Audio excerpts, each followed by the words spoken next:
dia em dia, ele lia o livro da lei de Deus, desde o primeiro dia até ao derradeiro, e declarando e explicando o sentido, fazia o que lendo se entendesse.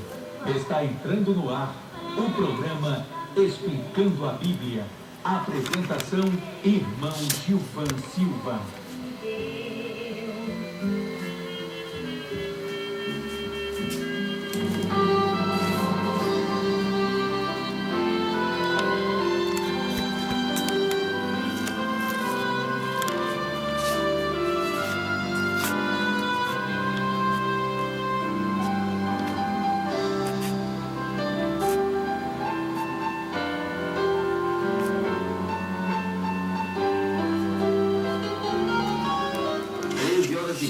Minutos em Natal. Boa tarde, meu querido irmão. Boa tarde, minha querida irmã.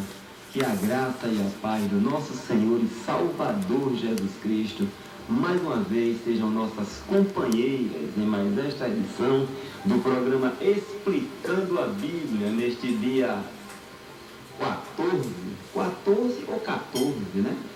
Tanto faz. 14 de janeiro do ano de 2014. Hoje a gente vai trabalhar o capítulo número 8 do livro do Gênesis. Capítulo número 8 do livro do Gênesis. E como os irmãos bem sabem, o programa Explicando a Bíblia, eles têm alguns propósitos. Dentre eles, aquele propósito que eu sempre cito, que é o incentivo à leitura da Bíblia. O pastor Eugênio Pitts, ele diz que a maior dificuldade que faz com que as pessoas evitem a leitura da Bíblia é porque leem e não entendem.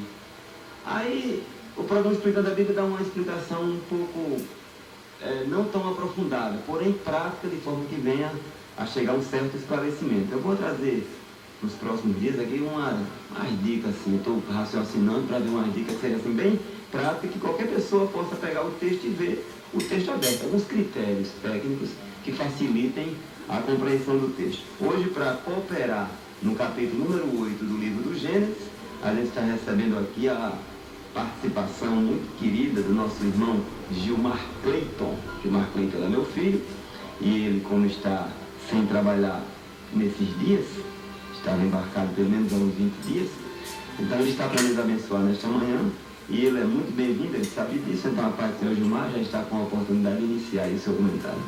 A paz do Senhor, irmão Gilvan, a paz do Senhor aos queridos ouvintes do programa Explicando a Bíblia. Hoje, dando continuidade, né, ao nosso estudo, vamos estar lendo e estudando o capítulo número 8 de Gênesis, né? Esse capítulo número 8, ele traz aqui já uma descrição do que aconteceu durante ali o dilúvio, durante o momento em que a família de Noé e os animais estavam ali dentro da arca. Então temos aqui detalhes do que estava acontecendo ali com eles e como se deu essa estadia deles ali durante esses dias que passaram dentro da arca que o Senhor providenciou por meio de Noé. Então no versículo número 1 do capítulo 8, nós temos o escritor Moisés dizendo o seguinte: e lembrou-se Deus de Noé e de todo animal e de toda reis que com ele estava na arca, e Deus fez passar um vento sobre a terra e aquietaram-se as águas, né?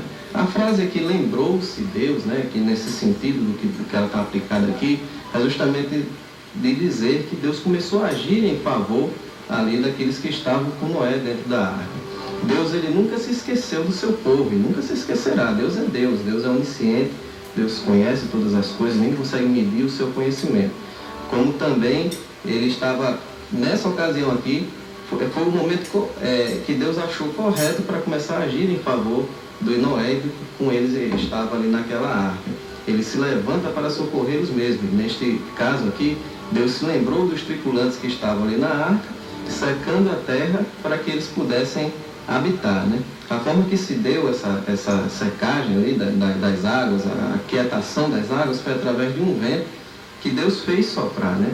A questão do que aconteceu com toda essa água não é bem afirmada aqui na Escritura Sagrada, mas nós sabemos que mudanças aconteceram nas massas terrestres, nas bacias oceânicas.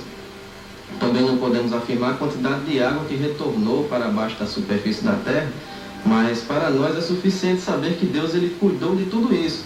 E a Bíblia fala que esse vento passou sobre a terra e ajudou no processo aí da secagem, da aquietação das águas, do retorno das águas para os abismos terrestres. No versículo número 2, nós temos aqui dizendo que cerraram-se também as fontes do abismo, e as janelas dos céus, e a chuva dos céus deteve-se, né? As várias fontes de água deixaram de jorrar, né?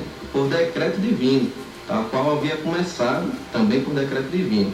A vontade de Deus era que estava controlando todas as coisas ali, para que todo o propósito dele viesse a ter cumprimento mesmo, do começo ao fim.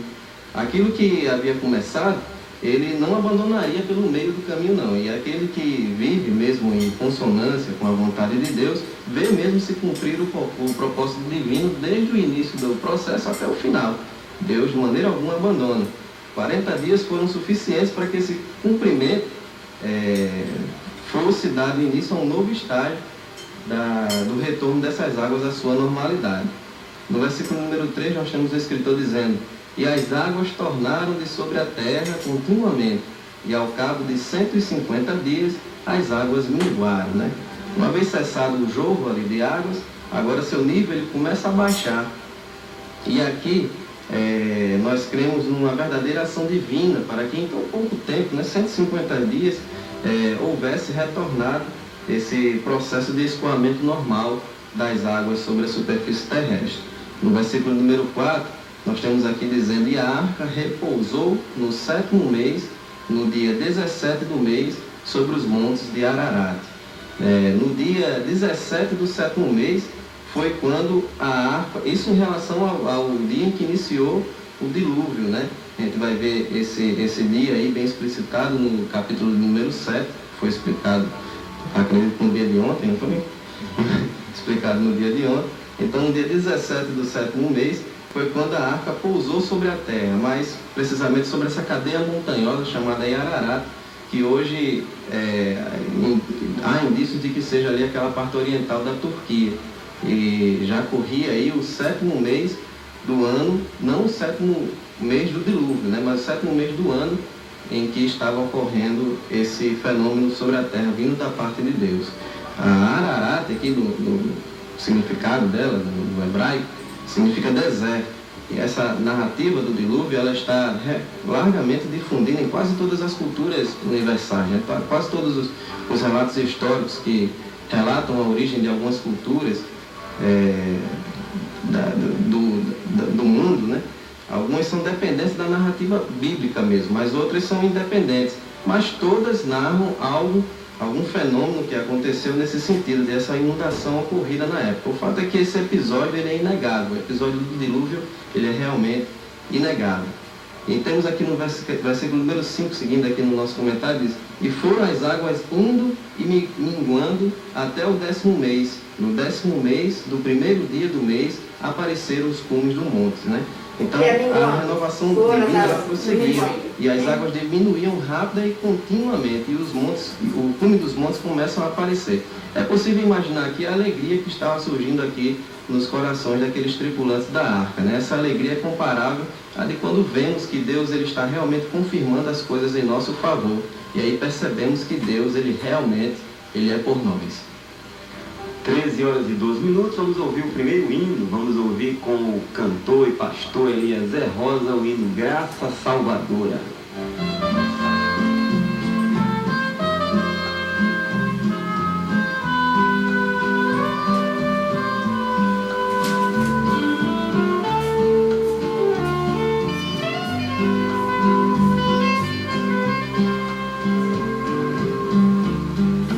Ele nasceu